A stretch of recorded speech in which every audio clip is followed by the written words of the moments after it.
Well, Jenna, I could have picked a few guys from that game you just showed. Knicks, Boston, great game. But my eye-opener was Joel Embiid. This was one of the most intriguing games of the night to me.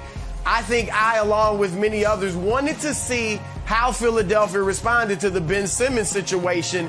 And they came out and got a big victory over New Orleans. I get it. New Orleans is not much of a barometer. They're not a very good team, especially with Zion Williamson out with injury. However, Embiid came out on fire. 10 points in the first 4.5 minutes. He hit 2 threes. He was bringing the ball up. He's dribbling between his legs several times, setting up his teammates. He looked like a point guard at times. I mean, it was really eye-opening. Finished with 22 points, only had to play 26 minutes. But he didn't only lead the way on the court.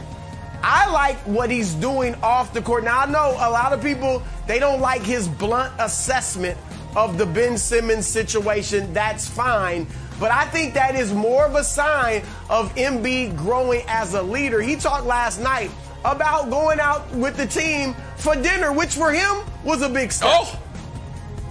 He said he wants to do a team dinner every road trip. That might be tough, but every road trip so they can get to know each other better and develop more and more trust. Look, I like it, and I think Embiid is stepping up as a leader. He started maturing a bit last year after the birth of his first child, and now I think the Ben Simmons situation is forcing him to be even more of a leader. I think that's good for the Sixers. Look, they're not as good of a team without Ben Simmons.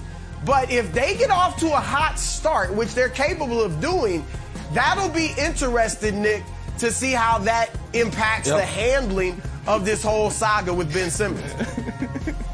And I'm hearing that the Sixers organization is good with those team dinners and is willing to pick up the tab. They're just going to use the money they've saved from not paying Ben Simmons. Like, hey, Capitol Grill every night, fellas. Whatever you guys want. It's on Ben. Wilds, did you want to respond to this? Because you're giggling. So before I do mine, did you want to respond to this? It's hilarious. Just like, all right, hey guys, what do you think? Pictures of Shirley Temple for everybody? It's just so stupid. I'm sorry, it's a 4-year-old joke. Keep going forward. Keep going forward. The reason I thought Wilds was laughing is because during Wilds' butt first, when he told Graham Mertz to keep his head up, are you telling him to keep his head up, Wilds, because guys like you are trying to replace him as the Wisconsin quarterback? Because you did say that yesterday. Now, it might have been off the air, and I might be betraying a confidence. But I'm just, you're like, Graham Mertz, keep his head up. Graham Mertz, by the way, I don't want you as my team's quarterback anymore. All right, now, my eye-opener is a guy, Monday or Tuesday, when we unveiled the pyramid, there were a few controversies. One of them was that I had Lamelo Ball as a top 36 player in the league. People said, oh, it's premature. That ranking's going to come back to bite you. Oh, it might come back to bite me. Might have had young Melo too low. Did you see him last night?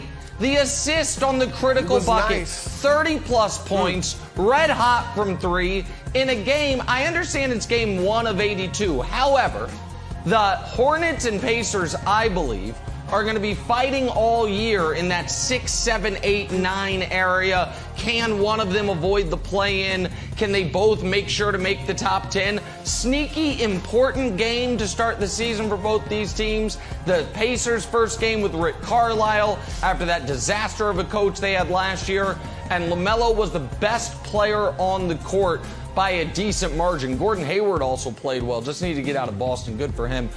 So I'm happy for LaMelo. I'm happy for the pyramid, and he opened my eyes last night, Broussard. I think he's a sneaky all-star game candidate, Wilds. Okay, so my answer is going to be Ja Morant. And when it comes to my favorite teams, I'm a little bit like your slime ball buddy who's married, but you go out for a drink and he's like, ugh. I'm like, oh, God, you're a horrible person. But that's me when it comes to teams. I like the Celtics. I like the Knicks a little bit. I like the Sixers. Now I'm like, ooh, Ja Morant. Maybe I'm a Grizzlies fan. He had 37, 6, and 6, a great dunk, in this block on Lauri Markkanen. Grizzlies, don't forget, made the playoffs. Everyone wants to talk about, oh, they're no good Wilds. Oh, really? Made the playoffs. My second favorite team right now, and moving up the charts fast, Jenna. Thanks for watching. Subscribe here to get the latest from the show. Also, be sure to check out more of the best clips from First Things First, or go watch a few segments from our other shows on FS1.